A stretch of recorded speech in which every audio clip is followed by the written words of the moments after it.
Yo les gens, j'espère que vous allez bien, je vous retrouve aujourd'hui pour une nouvelle vidéo sur Forza Horizon 5, une vidéo dans laquelle on va parler un petit peu swap moteur, puisque je le sais, parmi vous il y en a beaucoup qui aiment rouler avec des voitures swappées, c'est-à-dire avec des voitures qui ont le moteur qui vient tout simplement d'une autre voiture. Le gros avantage, c'est qu'en général ça booste les performances puisque les moteurs swappables sont en général plus puissants que le moteur de base. L'inconvénient, c'est que du coup, on voit et on entend tout le temps les mêmes swaps, c'est-à-dire le V12 Racing, le V12 Lamborghini, le Turbo Rally et le V10 de Dodge Viper. Du coup, dans cette vidéo, je vais vous montrer plusieurs voitures qui ont des swaps assez originaux, des swaps assez rares qu'on voit sur assez peu d'autres modèles et qui permettent, on va dire, quand même d'avoir des bonnes performances tout en ayant quelque chose d'un petit peu original. On va commencer avec un swap ultra rare puisqu'il me semble qu'il n'est disponible que sur ce véhicule, le Maserati Levante S, et swap qui est assez sympa puisque c'est un swap qui vient de chez Ferrari, et de base sur le Maserati Levante S on a déjà un moteur Ferrari. En fait, ce qu'ils ont fait chez Maserati pour ce véhicule là dans cette finition là, c'est qu'ils ont pris le moteur de la Ferrari 488 GTB, ils ont enlevé 2 cylindres, ils ont appelé ça le F160 et ils l'ont mis sur pas mal de véhicules de la gamme S de chez Maserati. Quelques années plus tard, ils ont modernisé la gamme du Levante en sortant par exemple le Trofeo, et ce coup-ci, ils ont directement mis le moteur de la 488 GTB sans modification, et c'est ce que vous allez pouvoir faire sur Forza Horizon 5 puisque vous allez pouvoir mettre sur le Levante S le moteur V8 3,9 litres qui vient de la Ferrari 488 GTB, et donc vous faire votre propre Maserati Levante Trofeo fait maison, voilà, sur Forza Horizon 5. Alors ça peut vous permettre de faire aux alentours des 900 chevaux avec les améliorations.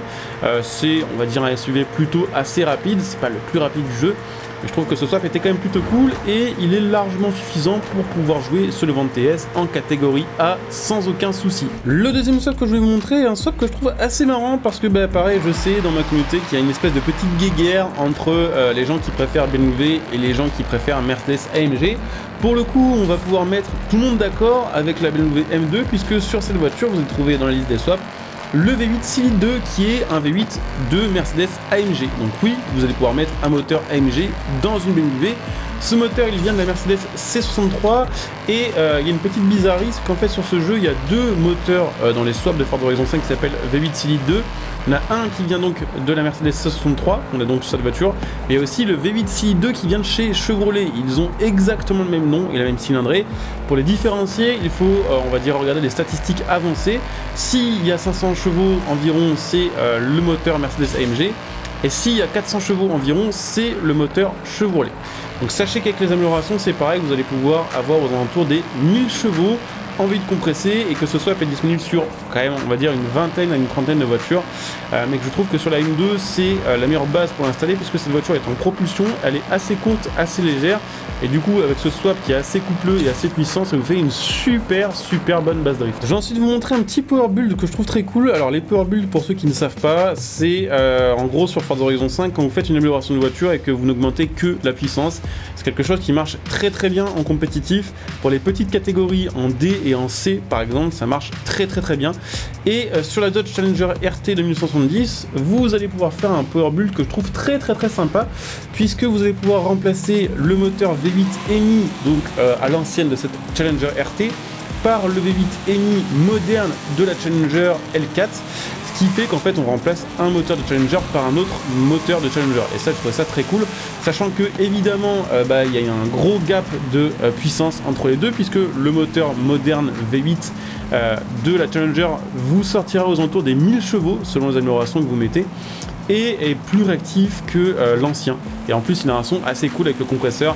Alors j'avoue que je suis pas forcément un gros amateur de swap sur les anciennes américaines, mais pour le coup là c'est simplement une version plus moderne et plus puissante avec un autre son, et je trouve que c'est assez sympa. Je vais ensuite vous montrer un petit swap V10 disponible sur la Toyota Supra, petit swap qui porte à confusion assez souvent, puisque souvent en fait sur les Toyota du jeu vous allez trouver en swap le V10 de la Lexus LFA, puisque tout simplement le Lexus appartient à Toyota, et que il y a plusieurs modèles sur le jeu sur lequel vous allez pouvoir installer le V10 de la LFA.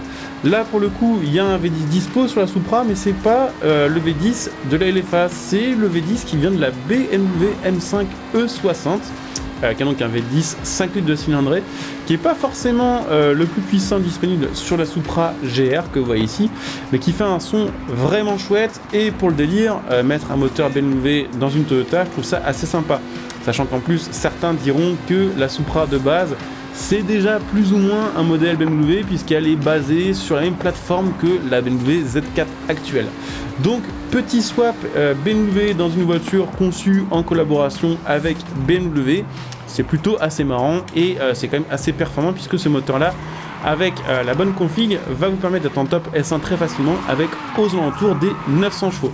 Donc moi je l'ai pas mis vraiment dans la config max, je l'ai mis en compresseur, on va le mettre en biturbo, et en compresseur on est aux alentours des 815 chevaux et on a un son qui est ma foi assez sympathique. Donc je vais simplement faire une petite accélération quand même, histoire de vous montrer l'accélération jusqu'à à peu près 300 km/h on dira. Et puis après on partira tout simplement sur les dernières que je vais vous montrer dans cette petite vidéo. En sachant que là elle n'est pas vraiment full améliorée et que du coup on n'a pas forcément les perfs max que vous pourrez avoir avec cette Supra. Mais voilà, c'est histoire de vous montrer quand même l'accélération et le son avec ce petit V10 5 litres. Ensuite un swap qui est assez connu mais qu'on voit plus trop sur Forza Horizon 5, c'est le swap disponible sur la Bugatti EB110 et ça va être le WS16 8 litres qui vient des Bugatti plus modernes. Le gros avantage c'est que ce moteur est très puissant, avec les améliorations il sort aux alentours des 1450 chevaux et le gros avantage de le mettre sur la EB110 c'est que cette voiture est beaucoup plus légère et beaucoup plus aérodynamique que les Bugatti modernes. Du coup ça donne une très bonne accélération et surtout une très bonne VMAX puisqu'on a quasiment 430 km/h en touchant à peine au réglage. Ce qui fait que cette voiture là est tout simplement dans le top 10 je pense des voitures qui ont la meilleure vitesse max de Forza Horizon 5. En plus ce swap est assez rare parce qu'il est dispo que sur très peu de modèles. Je crois qu'en fait il est même dispo que sur la EB110. Donc swap rare, swap performant et swap qui est plus très joué. Il était beaucoup joué au début de Forza Horizon 5 parce que c'était le moment où on essayait tous de trouver on va dire les meilleures voitures en accélération et en VMAX. Maintenant que y a une méta qui est définie et que tout le monde sait à peu près les performances de ce genre de voiture, ces swaps là sont beaucoup moins joués tout simplement. Je vais ensuite vous montrer ce swap dispo sur la Mercedes SSK, swap qui est assez cool parce que c'est le swap le plus ancien en fait de Forza Horizon 5.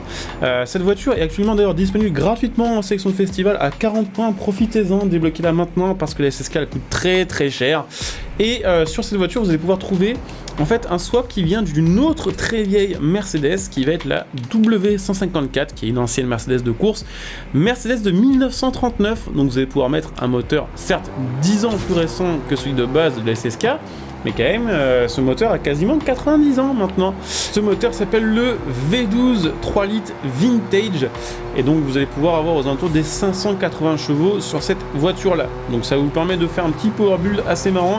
Je vous conseille pas de la jouer en classe C parce qu'en classe C elle aura vraiment pas l'adhérence nécessaire, mais en classe D c'est plutôt un bon power build et c'est une des voitures les plus puissantes que vous pouvez avoir en catégorie C. C'est pas la plus puissante mais c'est une des plus puissantes et du coup c'est assez marrant de taper quasiment des fois des 300 km/h avec une voiture aussi ancienne dans une si petite catégorie. Et pour terminer, je voulais vous montrer un autre power build qui marche très bien en classe C, notamment sur les circuits où il y a beaucoup de lignes droites. Ce swap vient en plus d'un véhicule assez bizarre, puisqu'il vient du Monster Truck Hot Wheels Bone Shaker, qu'on peut conduire à une seule occasion actuellement sur Horizon 5C, je crois, en participant aux premières explorations du jeu. Après que vous aurez complété ça, malheureusement ce moteur là vous n'y aurez plus accès puisque vous n'aurez plus accès en fait au Bone Shaker. Donc, une des manières de l'avoir c'est de le mettre sur la Crown Victoria et ce qui est assez cool c'est que ce swap va sortir 1500 chevaux en classe C et on a encore un petit peu de marge si on veut améliorer par exemple les freins ou améliorer la largeur des pneus.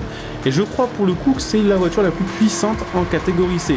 Après elle est assez dure à jouer, vous le verrez dans cette vidéo, elle glisse beaucoup, elle n'a pas beaucoup d'appui. Mais dans les catégories C de toute façon, toutes les voitures ont très peu d'appui et n'ont pas forcément des grosses lignes de route. Donc je vous le disais, sur des circuits où il y a beaucoup de lignes droites, elle marche très bien celle-ci. Et ça vous permet du coup de jouer à un moteur qu'on voit assez peu. Donc le nom du moteur d'ailleurs c'est V8 8.9 DSC qui vient donc du Bone Shaker.